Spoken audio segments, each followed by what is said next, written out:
Hi friends, welcome to cine family 2. త్వరలో రాబోతున్న ఉగాది పండుగ సందర్భంగా జీ తెలుగు ఛానల్ వారు ఒక స్పెషల్ ఈవెంట్ని ఏర్పాటు చేశారు.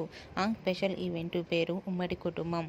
ఉగాది ఉమ్మడి కుటుంబం ఈవెంట్లో పడమటి సంధ్యారాగం సీరియల్ హీరోయిన్ శౌర్య రామలక్ష్మి పార్టిసిపేట్ చేసి తమ ఆటపాటలతో డ్యాన్స్ పర్ఫార్మెన్స్లతో అందరినీ బాగా ఎంటర్టైన్మెంట్ చేయబోతున్నారు. వాటికి సంబంధించిన ఫొటోస్ బయటకు వచ్చి బాగా వైరల్ అవుతున్నాయి. ఆ ఫొటోస్లో శౌర్య రామలక్ష్మి ఓల్డ్ సాంగ్కి డ్యాన్స్ పర్ఫార్మెన్స్ చేసి చూడముచ్చటైన జంటగా చాలా అందంగా కనిపించారు. ఆ ఫొటోస్ చూసిన వారంతా బ్యూటిఫుల్ అండ్ లవ్లీ కపుల్ అంటూ కామెంట్స్ పెడుతున్నారు. అండ్ అలాగే eagerly waiting this latest episodes అంటూ లేటెస్ట్ ఈవెంట్ అంటూ కామెంట్స్ పెడుతున్నారు. మీకు కూడా శౌర్య రామలక్ష్మి డ్యాన్స్ పర్ఫార్మెన్స్ ఫొటోస్ మీకు నచ్చినట్లయితే మీ అభిప్రాయాన్ని మీ కామెంట్ రూపంలో తెలియజేస్తూ లైక్ చేయండి, షేర్ చేయండి. మరిన్ని ఇంట్రెస్టింగ్ అండ్ లేటెస్ట్ అప్డేట్స్ కోసం మా సినీ ఫ్యామిలీ 2 ఛానల్ని సబ్స్క్రైబ్ చేసుకోండి.